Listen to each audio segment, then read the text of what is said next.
Assalamualaikum warahmatullahi wabarakatuh. Hari ini kami dari kelompok 7 akan melakukan presentasi mengenai materi yaitu langkah, cara penilaian, dan juga etika penelitian campuran. Untuk anggota kelompoknya terdiri dari 2 orang. Yang pertama ada saya sendiri, Damari Sasanta. Lalu yang kedua ada Lutfiana Aziza. Untuk yang pertama, kita akan membahas mengenai langkah-langkah pada penelitian campuran. Untuk langkah-langkah penelitian campuran yang secara umum, untuk yang pertama, yaitu kita akan mengembangkan sebuah alasan yang jelas untuk melakukan studi mixed method ini. Lalu, berdasarkan masalah tersebut, dilakukan pengembangan masalah penelitian untuk memilih metode kualitatif dan kuantitatif. Setelah itu, kita menentukan akan menggunakan studi mixed method apa yang dapat dilaksanakan berdasarkan masalah yang telah ditentukan. Setelah itu, menentukan desain mixed method yang paling sesuai terhadap pertanyaan penelitian. Setelah itu, melakukan kegiatan pengumpulan dan menganalisis data. Dan setelah semuanya selesai, dilanjutkan yaitu mengevaluasi studi mixed method tersebut. Untuk yang pertama ada langkah penelitian campuran pada model sequential explanatory. Pada metode sequential explanatory ini sendiri memiliki karakteristik di mana tahap pertama penelitian menggunakan metode kuantitatif dan pada tahap kedua menggunakan metode kualitatif. Dengan demikian, penelitian kombinasi dilakukan untuk menjawab rumusan masalah yang berbeda tetapi saling melengkapi. Nah, untuk langkah-langkahnya sendiri pada metode kuantitatif, yang pertama yaitu menentukan masalah, lalu yang kedua landasan teori dan juga hipotesis, lalu yang ketiga pengumpulan dan analisis data kuantitatif. Setelah itu melakukan uji hipotesis berdasarkan tahap yang kedua tadi. Setelah itu akan dilanjutkan dengan metode kualitatif, di mana pada tahapan yang pertama yaitu penentuan sumber data, pengumpulan dan analisis data kualitatif, lalu dilanjutkan menganalisis data kualitatif dan kuantitatif tersebut. Setelah melakukan analisis dari dua data yang dikumpulkan melalui dua metode yang berbeda, dapat dilakukan penyimpulan hasil penelitian sehingga dapat diketahui hasil dari penelitian tersebut. Nah, untuk yang selanjutnya masih dengan model sekuensial, yaitu model sekuensial exploratory.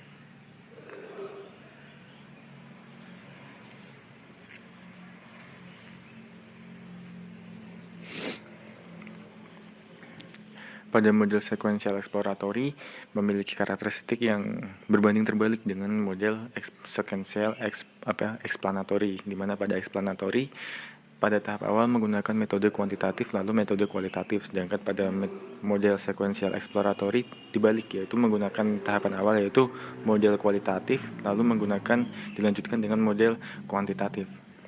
Nah, pada model kualitatif sendiri terdiri dari 3 tahapan yang sudah diringkas. Yang pertama yaitu menentukan masalah mengenai tentang masalah yang akan diteliti. Setelah itu melakukan kajian teori perspektif dan juga menentukan hipotesis. Setelah itu baru melakukan pengumpulan dan juga analisis data kuantitatif.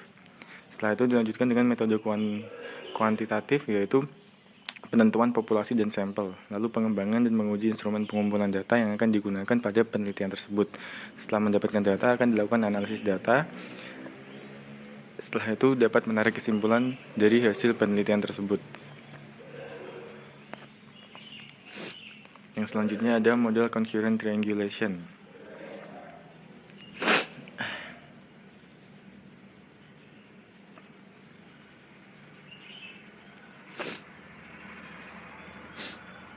Nah, pada model ini rumusan masalah itu bisa dimulai dari masalah kualitatif atau kuantitatif yang sejenis. Nah, rumusan masalah kualitatif adalah pertanyaan penelitian yang memerlukan jawaban dengan data kualitatif. Begitu pula sebaliknya, rumusan masalah kuantitatif adalah pertanyaan penelitian yang memerlukan data kuantitatif. Seperti tahapan yang pertama yaitu menentukan masalah kualitatif atau kuantitatif. Setelah itu menentukan landasan teori dan hipotesis serta pengembangan dan menguji instrumen pengumpulan data.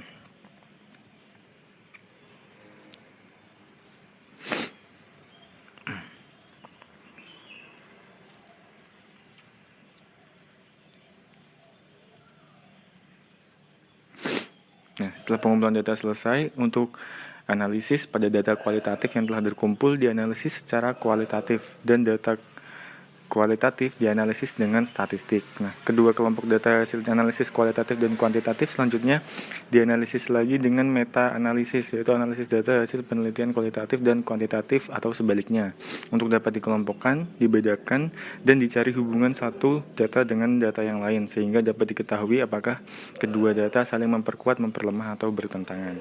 Setelah melakukan pengumpulan dan analisis tersebut, nanti dapat diambil kesimpulan dari hasil penelitian tersebut. Nah, pada model concurrent embed ini memiliki karakteristik di mana bisa memiliki dua metode primer atau metode utama, di mana dapat menggunakan metode utamanya itu bisa kuantitatif atau kualitatif, dan metode sekundernya menyesuaikan dengan metode primernya tadi. Nah, untuk metode kuantitatif sebagai primernya terdiri dari 5 langkah, yaitu menentukan masalah, menentukan landasan teori dan hipotesis, pengembangan dan menguji instrumen pengumpulan data, lalu dilanjutkan dengan pengumpulan serta dilakukan analisis data kuantitatif dan kualitatif. Kenapa kok kuantitatif dan kualitatif dulu? Karena kuantitatif digunakan sebagai metode primer, sementara metode kualitatif digunakan sebagai metode sekunder. Setelah itu dapat ditarik kesimpulan dari hasil penelitian. Untuk metode kualitatif sebagai metode primer dan metode kuantitatif sebagai metode sekunder terdiri dari 6 langkah, yaitu yang pertama menentukan masalah, lalu yang kedua menentukan fokus penelitian dan rumusan masalah, lalu yang ketiga kajian teori perspektif dan hipotesis, setelah itu menetapkan sumber data, melakukan pengumpulan dan analisis data, baru dapat ditarik kesimpulan dari hasil penelitian tersebut. Mungkin cukup sekian untuk penjelasan mengenai langkah penelitian dari saya. Untuk section 2 dan section 3 mengenai cara penilaian dan juga etika penelitian akan dilanjutkan oleh rekan saya, yaitu Saudari Lutfiana. Sekian dari saya. Wassalamualaikum warahmatullahi wabarakatuh.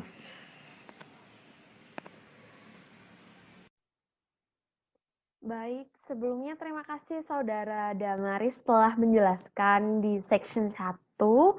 Kemudian di sini saya Lutfiana Aziza akan melanjutkan penjelasan dari Saudara Damaris mengenai penelitian campuran di section number 2. Jadi di section 2 ini saya akan menjelaskan mengenai cara menilai penelitian campuran. Nah, pengumpulan data dalam mixed method atau penelitian campuran mengikuti pedoman umum, yaitu di mana prosedur pengumpulan data harus ditempuh tergantung pada desain apa yang si peneliti pilih. Kemudian, apabila data dikumpulkan secara konkuren, maka dua jenis data, kualitatif dan kuantitatif tersebut ialah independen satu dan lainnya. Bila dikumpulkan secara bertahap, maka dua jenis data tersebut saling berhubungan.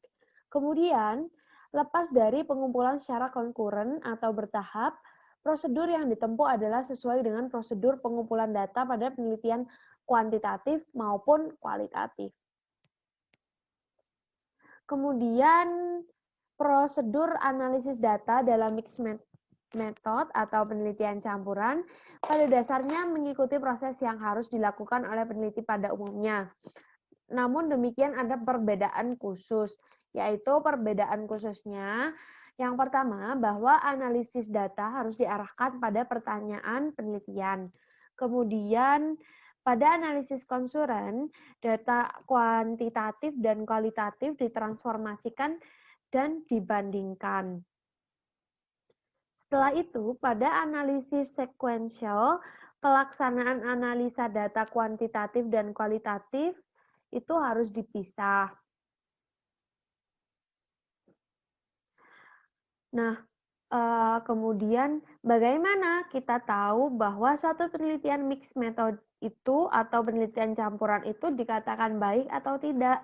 Yang pertama, apakah peneliti mendiskusikan bahwa desain mixed method itu adalah pendekatan yang terbaik untuk menjawab rumusan masalah penelitian? Sebab terkadang data kuantitatif saja tidak cukup memberikan jawaban tanpa adanya dukungan data kualitatif atau sebaliknya. Nah, peneliti menjelaskan kajian teoritis atau framework secara mantap. Kemudian, peneliti menggabungkan atau mengkombinasikan pengumpulan dan analisis data kuantitatif yang tepat dan kualitatif yang meyakinkan. Nah, selanjutnya, secara eksplisit, peneliti mengkombinasikan dua set data. Kemudian peneliti melakukan cross-check data kualitatif, dan yang kelima, peneliti memberikan sinyal kepada pembaca bahwa penelitian yang dilakukan adalah merupakan penelitian campuran atau penelitian mixed method. Nah, selanjutnya memasuki section 3, yaitu adalah etika penelitian campuran. Nah, di sini di etika penelitian campuran yang pertama ada menghormati harkat dan martabat manusia, di mana atau kata lainnya respect for human dignity. Peneliti mempertimbangkan hak-hak subjek untuk mendapatkan informasi yang terbuka berkaitan dengan jalannya penelitian serta memiliki kebebasan menentukan pilihan dan bebas dari paksaan untuk berpartisipasi dalam kegiatan penelitian. Jadi subjeknya juga tidak boleh dipaksa. Kalau subjeknya tidak menghendaki, kita seorang peneliti tidak dapat melakukannya. Harus mendapat persetujuan dari subjeknya. Kemudian menghormati privasi dan kerahasiaan publik penelitian atau respect for privacy and confidentiality. Itu pada dasarnya penelitian akan memberikan akibat terbukanya informasi individu termasuk informasi yang bersifat pribadi, sehingga peneliti memperhatikan hak-hak dasar individu tersebut. Mungkin jika ada nih contohnya subjeknya itu sudah mau, tapi dengan syarat, oh saya nggak mau identitas saya dituliskan. Nah, jadi peneliti juga harus respect dan memberikan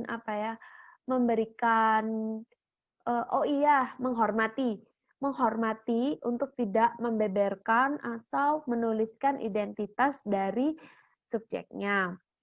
Kemudian, keadilan dan inklusivitas atau respect for justice and inclusiveness, yaitu penelitian dilakukan secara jujur, hati-hati, profesional, berperi kemanusiaan, dan memperhatikan faktor-faktor ketepatan, kesaksamaan, kecermatan, intimitas, psikologi, serta perasaan religius subjek penelitian.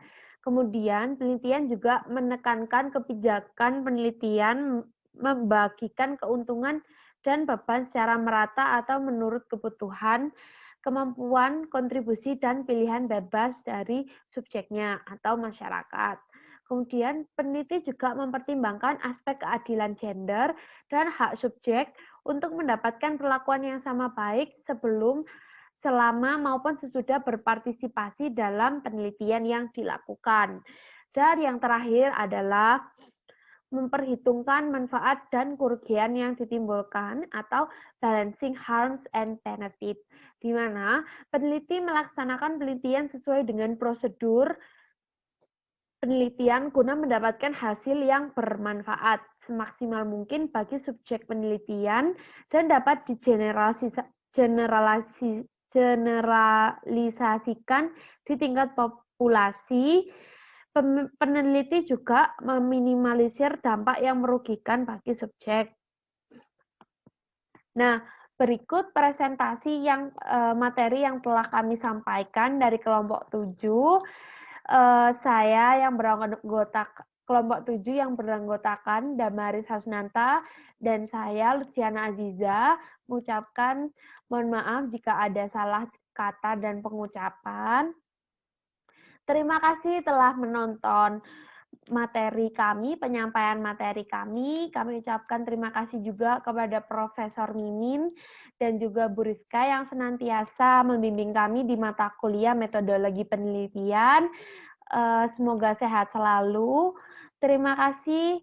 Wassalamualaikum warahmatullahi wabarakatuh.